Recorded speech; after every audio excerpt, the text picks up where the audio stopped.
Menteri Sosial Tri Risma hari ini kunjungi korban banjir bandang.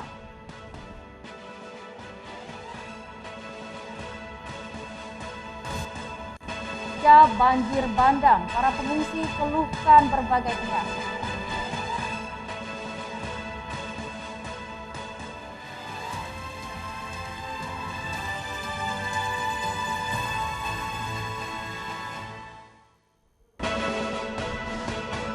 Assalamualaikum, salam jumpa pemirsa. iNews NTB kembali menjumpai Anda hari ini. Beragam informasi yang terjadi di Nusa Tenggara Barat akan kami hadirkan untuk Anda bersama saya Rida Patiroy. Inilah iNews NTB selengkap.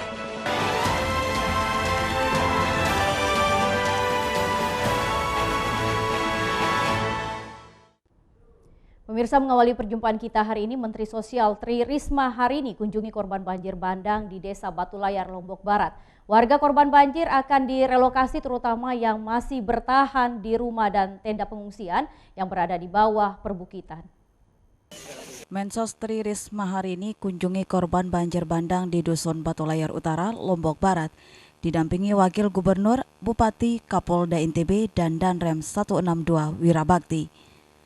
Mensos RI menginstruksikan semua warga yang terdampak banjir untuk direlokasi ke tempat yang lebih aman karena dikhawatirkan saat turun hujan bukit tersebut kembali banjir dan longsor.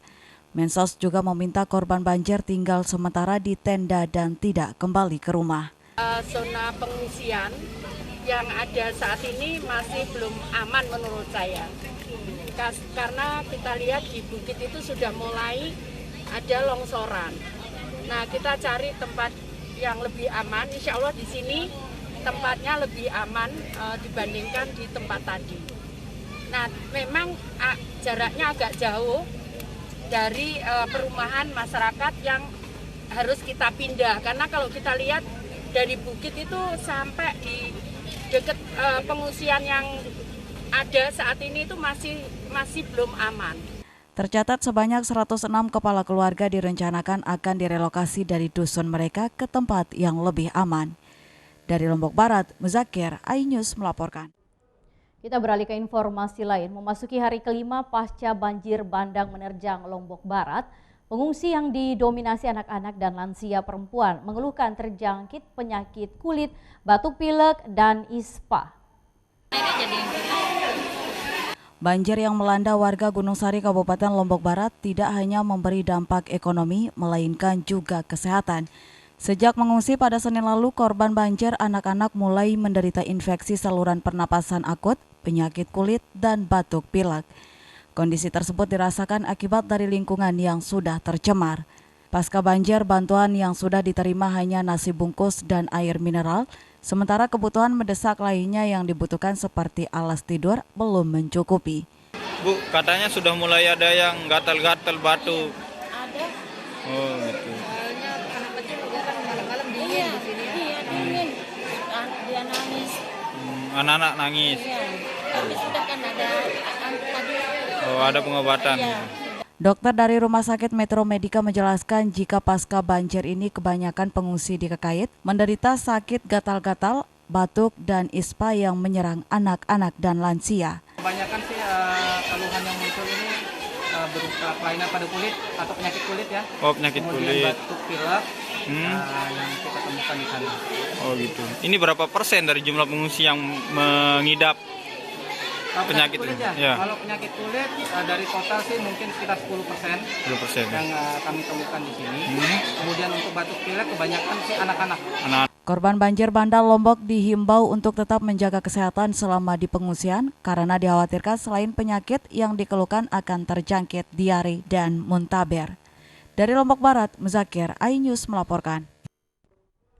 Kita beralih ke informasi lain. Pengungsi korban banjir di Desa Sesela mulai terjangkit penyakit. Data pengungsian tercatat sebanyak 15 pengungsi terserang penyakit yang didominasi pengungsi anak-anak dan lansia. Banjir bandang yang melanda kawasan Kabupaten Lombok Barat bagian utara memberikan dampak yang signifikan bagi masyarakat yang terdampak. Warga terpaksa mengungsi karena rumah mereka rusak diterjang banjir. Pasca banjir bandang, warga korban banjir di Desa Sesela mulai terserang penyakit.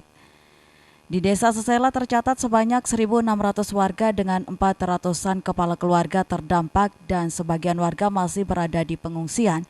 Belasan warga diantaranya yakni balita dan lansia mulai terserang penyakit. Total keseluruhan kita di Desa Sesela yang 5 dusun tadi itu ada 447 kakak. Dengan jumlah jiwa itu kurang lebih ada sekitar 1.500 jiwa jumlahnya. Nah, tetapi yang mengungsi hanya sekitar 150 kakak. Seperti itu. Pak, ini ada nggak kalau udah di pengungsian atau masyarakat yang terkena penyakit atau sakit dampak dari banjir ini sampai? Ada.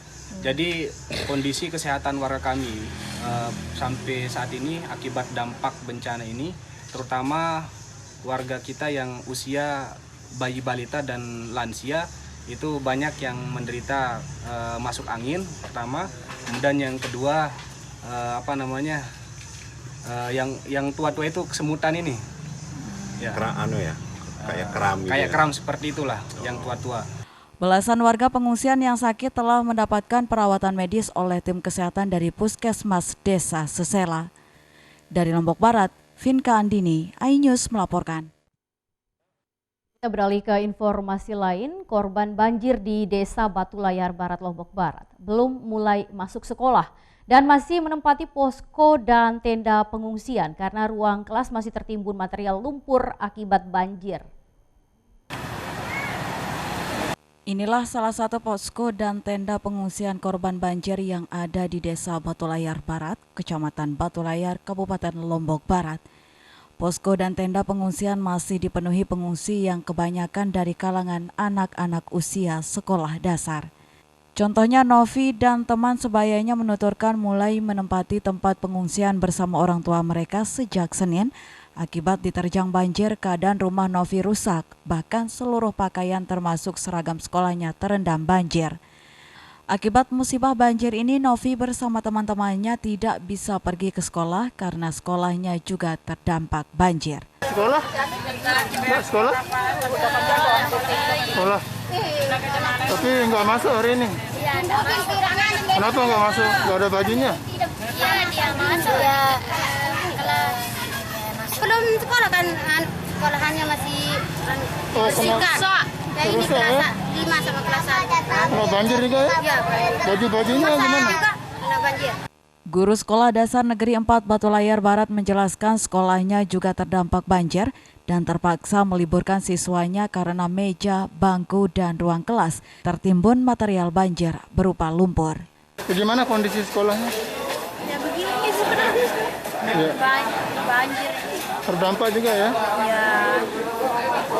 Ini saat ini sedang apa ini di sini? Sedang dibersihkan nih? Ya kan sedang dibersihkan sama. Ya. Ada berapa siswanya, Bu? Sekitar 125-an. Dari kelas 1 sampai kelas 6? Iya. Berarti diliburkan dulu sementara ya? Diliburkan. Pasca banjir, sekolah telah mulai dibersihkan dari material lumpur oleh aparat dari kepolisian, TNI, dan Satpol PP. Kegiatan belajar mengajar di sekolah dasar ini diharapkan dapat segera dimulai kembali agar para siswa tidak tertinggal jauh dalam proses belajar mengajar. Dari Lombok Barat, Hari Kasidi, iNews melaporkan. Pemirsa, kami akan kembali hadir dengan beragam informasi lain usai jeda pariwara berikut. Tetap bergabung bersama kami.